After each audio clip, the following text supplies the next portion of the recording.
Hello बच्चों, चलिए प्रश्न को समझते हैं। प्रश्न है, किसी शुष्क गैस का आयतन 77 डिग्री सेल्सियस ताप व 700 एमएमएचजी दाब पर 95 ml है, तो एचटीपी पर इसका आयतन होगा। तो बच्चों, इसको सबसे पहले हम एमएमएचजी लिखते हैं, एमएमएचजी, और ये शुष्क गैस। तो बच्चों, सबसे पहले हम इस प्रश्न की मुख्य अवधारणा देखते हैं कि प्रश्न की मुख्य अवधारणा क्या है। मुख्य अवधारणा, मुख्य अवधारणा। तो बच्चों, ये क्या बोल रहा है, ये जो दिया हुआ है, जो हमारा प्रश्न कुछ इस प्रकार दिया हुआ है कि 77 डिग्री सेल्सियस ताप, यानी कि जो हमारा टेम्परेचर है वो 77 डिग्री सेल्सियस है। अगर इसमें हम 273 जोड़ दें, 273 जोड़ देते केल्विन में आ जाएगा। इसी तरह जो हमारा दाब दिया हुआ, दाब दिया हुआ कुछ इस प्रकार दिया हुआ है, एमएमएचजी दिया हुआ है, 700 एमएमएचजी दिया हुआ है, एमएमएचजी। और जो आयतन दिया हुआ, आयतन वो 95 ml दिया हुआ, 95 ml दिया हुआ। तो बच्चों, एचटीपी पर आयतन हमसे पूछ रहा है। तो बच्चों, सबसे पहले हम ये ध्यान देंगे कि एचटीपी क्या होता है। जो एचटीपी होता है, यह स्टैंडर्ड टेम्परेचर प्रेशर होता है। Standard temperature pressure.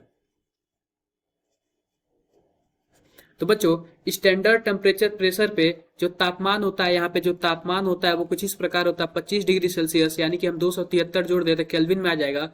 और जो यहाँ पे दाब होता है, वह होता है 1 एटीएम, 1 एटीएम होता है, यानी हम इसको 760 एमएमएचजी भी बोल सकते हैं, एमएमएचजी भी बोल सकते हैं। इस पर हमें आयतन पूछा हुआ, आयतन हमें पूछा हुआ। तो बच्चों, हम एक सूत्र जानते हैं कुछ इस प्रकार, P1 V1 by T1 is equal to P2 V2 by T2।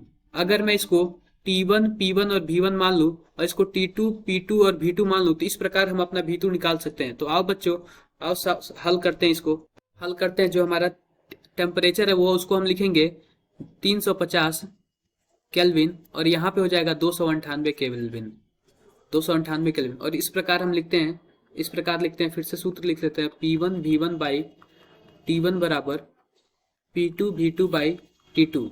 और इस तरीके से हम कल हल करते हैं। जो हमारा P1 है वो 700 एमएमएचजी है, एमएमएचजी।